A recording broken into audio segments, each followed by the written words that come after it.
बिस्मिल्लाहिर्रहमानिर्रहीम। अस्सलाम वालेकुम students, welcome to my YouTube channel SF maths academy. तो स्टूडेंट्स, हमने स्टार्ट किया होता चैप्टर नंबर 3 मैथमेटिकल मेथड्स की बुक का मैट्रिसेस, जिसका टाइटल है। तो हम उसकी कुछ मज़ीद डेफिनेशंस आज डिस्कस करेंगे। फ़र्स्ट ऑफ़ ऑल तो है मल्टीप्लिकेशन ऑफ मैट्रिसेस। तो वीडियो स्टार्ट करने से पहले अगर आप हमारे चैनल पर नए हैं तो उसको सब्सक्राइब कर लें और बेल आइकन का बटन भी दबा लें ताकि आने वाली हर वीडियो का नोटिफिकेशन आपको आसानी से मिल सके।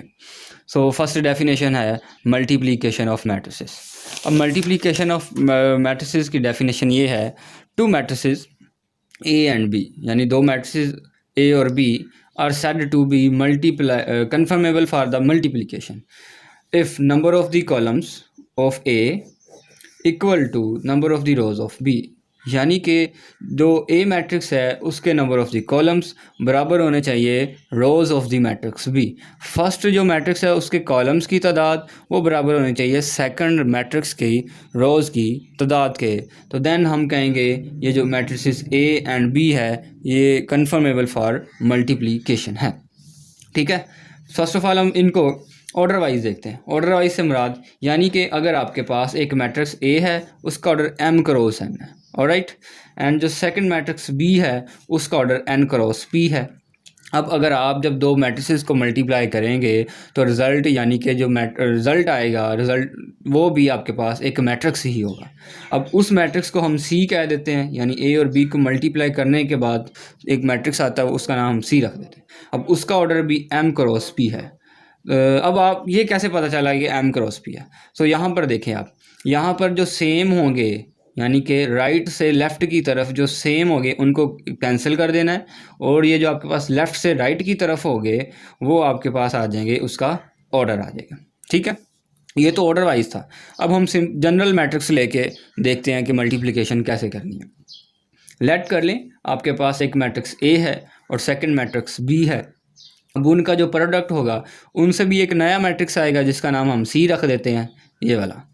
अब ये जो सी है ये किसके इक्वल है? ये जो सी है इसके एलिमेंट्स भी सी आई जे की फॉर्म के होंगे और उसका ऑर्डर m क्रॉस p है, वो ऑलरेडी हम देख चुके हैं यहाँ से। अच्छा जी, अब जो सी आई जे है ये इस सी मैट्रिक्स के क्या हैं? एलिमेंट्स। अब ये एलिमेंट्स किस तरह के हैं? अब ये एलिमेंट्स इस तरह के हैं, यानी कि ए के ith रोज और बी के जेथ कॉलम्स मल्टीप्लाई करना है।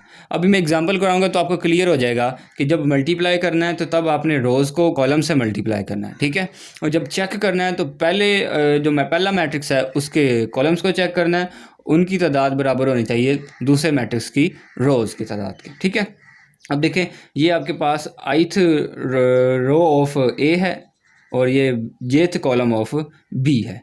Similarly second ith row of A है and second jth column of B. Similarly आप चलते जाएंगे up to so on n तक चला जाएगा। अब अगर हम इसको समराइज़ कर दें यानी समेशन लगा के, तो ये आपके पास जो 1 1 1 2 n है इसकी जगह हम k लिख देते हैं, k टर्म आ जाएगी, और जो जे है ये वैसे ही आ जाएगा। सिमिलरली 1 2 और n जो है ये आपके पास k की फॉर्म में आ जाएंगे। सो ये इसकी समेशन आ जाएगी। ठीक है, अब हम इसकी एग्जांपल देख लेते हैं। बुक पे एग्जांपल नंबर 3 है।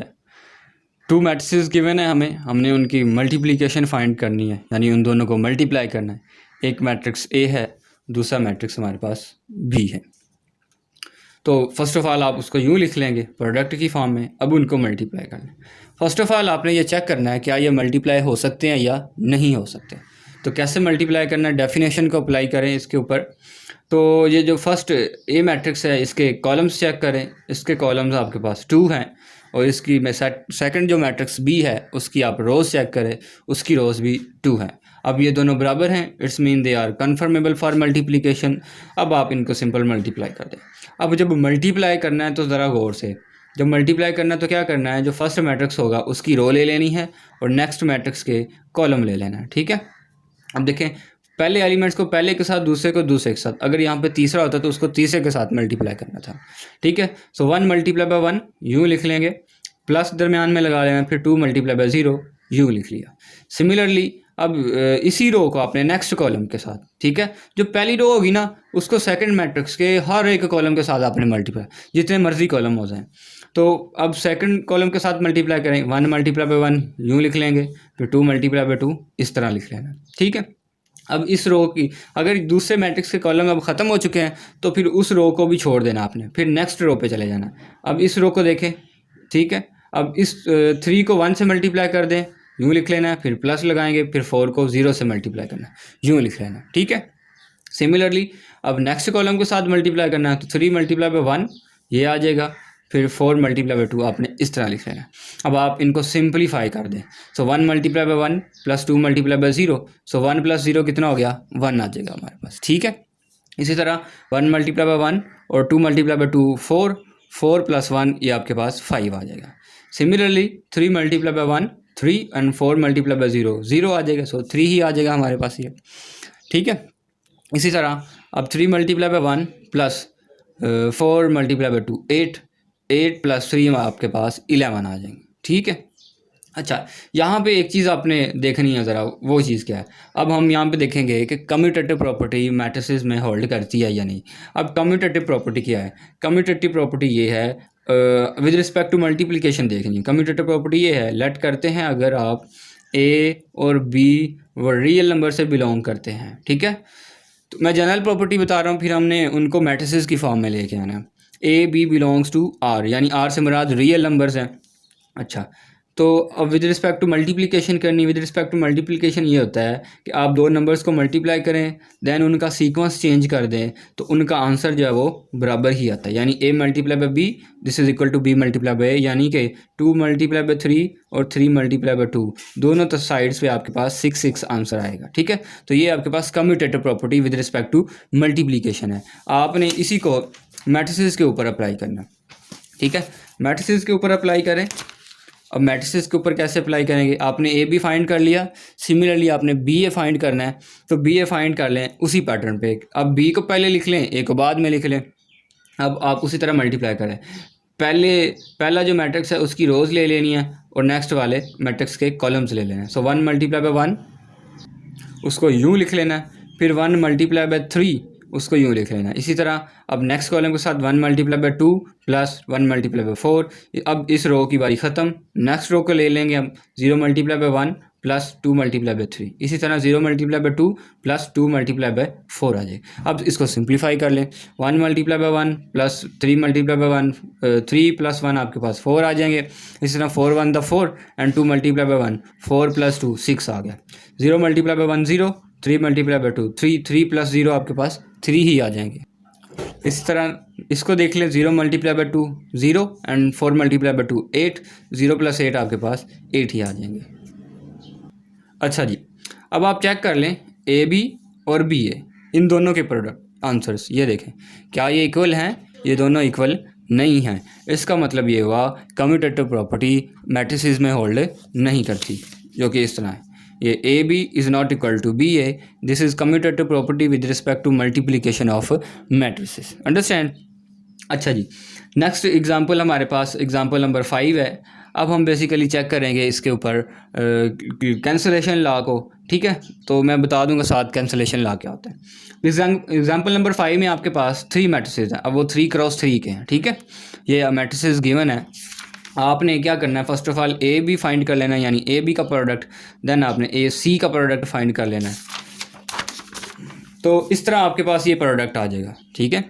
A B this is equal to ये matrix and A C this is equal to this matrix. उसी पैटर्न पे जैसे मैंने आपको बताया है कि मल्टीप्लाई करना है। फर्स्ट ऑफ ऑल आपने चेक कर लेना ये मल्टीप्लाई हो सकते हैं या नहीं, देन आपने उसका प्रोडक्ट फाइंड कर लेना है। कैसे फाइंड करना है, फर्स्ट जो आपके पास मैट्रिक्स है उसकी रो ले लेनी है, उसको मल्टीप्लाई करना है सेकंड कॉलम के सेकंड जो मैट्रिक्स है उसके कॉलम्स के साथ, तो ये प्रोडक्ट आ जाएगा आपके पास, ए बी और ए सी आ जाएगा।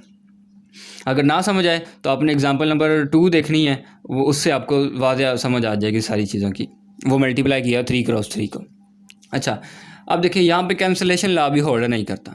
अब कैंसलेशन लॉ बता देता हूँ। कैंसलेशन लॉ ये होता है, अगर दो मैट्रिसेस मल्टीप्लाई हो रहे हैं, ठीक है, ए बी और ए सी, इनका आंसर तो बराबर आ रहा है। देखें ये आपके पास ये दोनों, इनका आंसर तो बराबर आ रहा है, लेकिन अगर मैं दोनों तरफ ये दो सेम मैट्रिसेस हैं इनका इन्वर्स लेके मल्टीप्लाई कर देता हूँ बोथ साइड पे, सो इन्वर्स हमने पीछे ये प्रॉपर्टी पढ़ी थी कि इन्वर्स, ये आपको पता भी होना चाहिए, इन्वर्स और जो मैट्रिक्स है उसको जब मल्टीप्लाई करते हैं तो आइडेंटिटी मैट्रिक्स आता है।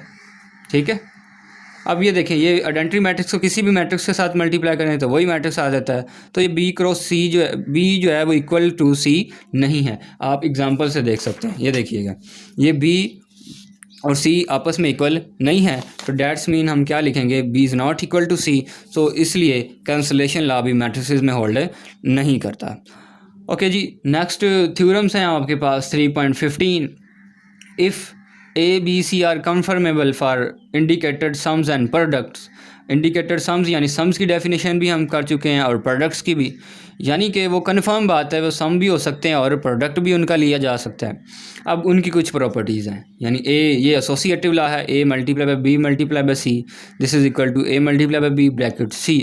ठीक है, अब सेकंड लॉ जो है आपके पास वो A multiply by B plus C है, this is equal to A B plus A C, ये लेफ्ट डिस्ट्रीब्यूटिव लॉ कहलाता है। इसी तरह ये राइट डिस्ट्रीब्यूटिव लॉ है, यानी राइट साइड से अगर आप किसी नंबर को मल्टीप्लाई करते हैं तो राइट डिस्ट्रीब्यूटिव लॉ, अगर लेफ्ट साइड से मल्टीप्लाई करेंगे किसी मैट्रिक्स को तो लेफ्ट डिस्ट्रीब्यूटिव लॉ हो जाएगा। ठीक है, इसी तरह नेक्स्ट वन जो आपके पास है, आप किसी भी स्केलर को मल्टीप्लाई करते हैं दो मैट्रिक्स के प्रोडक्ट के साथ, उसका आंसर बराबर होता है। या तो आप उस स्केलर को किसी एक मैट्रिक्स के साथ ए के साथ मल्टीप्लाई कर लें, जो आंसर है उसको बी के साथ मल्टीप्लाई कर लें, या वाइस वर्सा, क्या है कि आप अब बी के साथ के को मल्टीप्लाई कर लें और जो आंसर है उसको ए के साथ मल्टीप्लाई कर लें। अब हम इनका प्रूफ्स देखते हैं। प्रूफ्स पेपर्स के हवाले से थोड़ा सा इंपॉर्टेंट है, ये आप चेक कर लीजिएगा। पहला प्रूफ मैं आपको करवा दूंगा, बाकी जो दो प्रूफ हैं वो इसी पैटर्न पे आपने खुद कर लेने हैं। सो फर्स्ट का प्रूफ है, हम इस ये जो फर्स्ट आपके पास A multiply by associative law जिसको हम कह देते हैं, फर्ज कर लें we have three matrices A B and C. A matrix जो है ए आई जे की फॉर्म के, उसका ऑर्डर एम क्रॉस एन है। B matrix B I J की फॉर्म के, उसका ऑर्डर एन क्रॉस पी है। और जो सी मैट्रिक्स है उसका ऑर्डर, वो उसके एलिमेंट सी आई जे की फॉर्म के और उसका ऑर्डर पी क्रॉस क्यू की फॉर्म का है। ठीक है जी, अब हम इसकी लेफ़्ट हैंड साइड ले लेते हैं। अब आप खुद देखें, हम अक्सर ये रूल होता है मैथ्स का कि आप जब भी ब्रैकेट्स वाली चीज़ों को पहले सॉल्व करते हैं देन बाद वाली को, तो ये जो ए बी सी है ये बेसिकली एक एम क्रॉस क्यू मैट्रिक्स है of the A B C is sum of the product of the elements of the ith row of A and corresponding elements of jth columns of B C. अब जो ए B सी है ये इसका order M cross Q है। अब ये किस तरह का मैट्रिक्स है, अब ये इस तरह का मैट्रिक्स है, या फिर हम यूँ कह लें कि इसके जो एलिमेंट्स हैं वो आई और jth element of the A B C जो हैं वो आपके पास सम है। किसका सम है, product of the elements of the ith row of the A and corresponding elements of jth columns of B C. यानी कि जो ए है इसके आपने ith रो ले ली हैं और जो बी है इसके आपने jth कॉलम ले लेना है, उनका प्रोडक्ट लेके उनका सम ले लेना है, तो आपके पास ए बी सी मैट्रिक्स बन जाएगा। अब ये जो बी सी है, ठीक है, इसका जो jth कॉलम है उसके एलिमेंट्स किस तरह के हैं। अब जो now jth column of B C consist of the elements, वो कुछ इस तरह के एलिमेंट्स कंटेन करते हैं। ये है हमारे पास, ये देखिए, summation b1 micro C micro J, similarly summation b2 micro C micro J and up to so on n तक चलते जाएंगे ये हमारे पास। ठीक है, अच्छा, अब हम बी सी के भी हमने एलिमेंट्स फाइंड कर लिए और ए के भी एलिमेंट्स फाइंड कर लिए। अब आप इनको मल्टीप्लाई कर दें तो ए के एलिमेंट ए आई वन की फॉर्म के होंगे और बी सी के एलिमेंट्स हम ऑलरेडी फाइंड कर चुके हैं, ये जैसे ये आपके पास है। ठीक है, अब आप ए के एलिमेंट्स को मल्टीप्लाई कर दें देन सम ले लें। हमने यही कहा था कि ये जो ए बी सी मैट्रिक्स है ये क्या है, बेसिकली ये सम है product of the ith row of the A and jth row of the B C. ठीक है, अब आपने इनको इस तरह फॉर्म में लिख लिया। अब आप क्या करेंगे, ये जो ए आई है, A I one, A I two, A I three, A I N up to A I N तक आप इनका समेशन ले लें।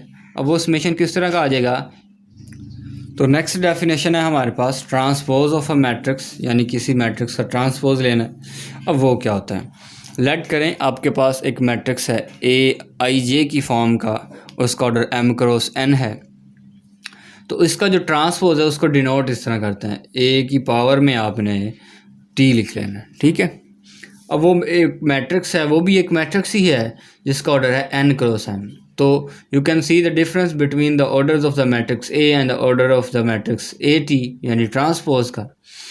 तो ये बना कैसे, ये चीज़ कैसे बनी? हमने सिंपली जो मैट्रिक्स ए है उसकी रोज़ और कॉलम्स को इंटरचेंज कर दिया।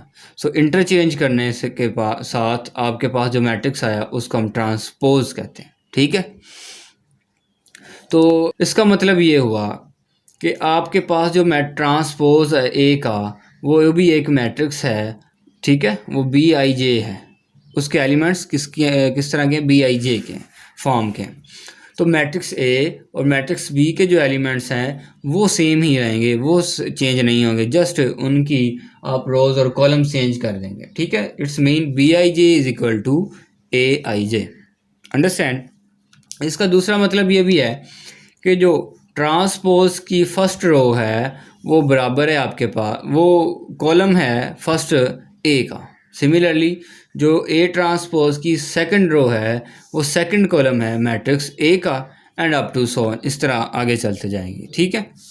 अब नेक्स्ट थ्योरम्स हैं आपके पास, थ्योरम 3.17।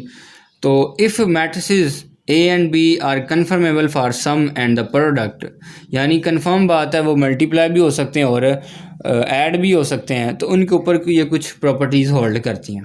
फर्स्ट आपके पास जो थ्योरम का पार्ट है वो है ए प्लस बी का ट्रांसपोज, यानी दो मैट्रिसेस को आप ऐड करते हैं, उनका ट्रांसपोज लेते हैं, वो बराबर होता है मैट्रिसेस के अलग-अलग ट्रांसपोज लेके उनको ऐड कर देना, ठीक है।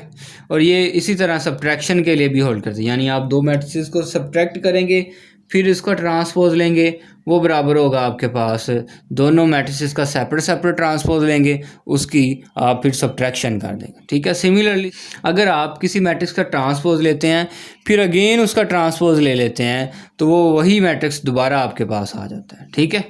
इसी तरह थर्ड पार्ट है, अगर आप किसी स्केलर नंबर को जो कि फील्ड से बिलोंग करता है उसको आप मल्टीप्लाई करते हैं किसी मैट्रिक्स के साथ, फिर उसका ट्रांसपोज ले लेते हैं, तो वो बराबर होता है आप मैट्रिक्स का ट्रांसपोज ले लें और देन उसके के साथ यानी किसी स्केलर नंबर के साथ मल्टीप्लाई करें, ठीक है। अब फोर्थ पार्ट है आपके पास ए बी, यानी दो मैट्रिसेस को आप मल्टीप्लाई कर रहे हैं, देन उसका ट्रांसपोज ले लें और बराबर है वो बी का ट्रांसपोज मल्टीप्लाई बाय ए का ट्रांसपोज। यूँ नहीं करना कि A transpose multiply by B transpose, then वो रॉन्ग हो जाएगा, ठीक है। इनके थ्योरम्स आपने देख लेने हैं लेकिन करने की ज़रूरत नहीं है, ना ही पेपर के हवाले से एज सच इम्पोर्टेंट है। तो मिलते हैं नेक्स्ट वीडियो में, तब तक के लिए अल्लाह हाफिज़।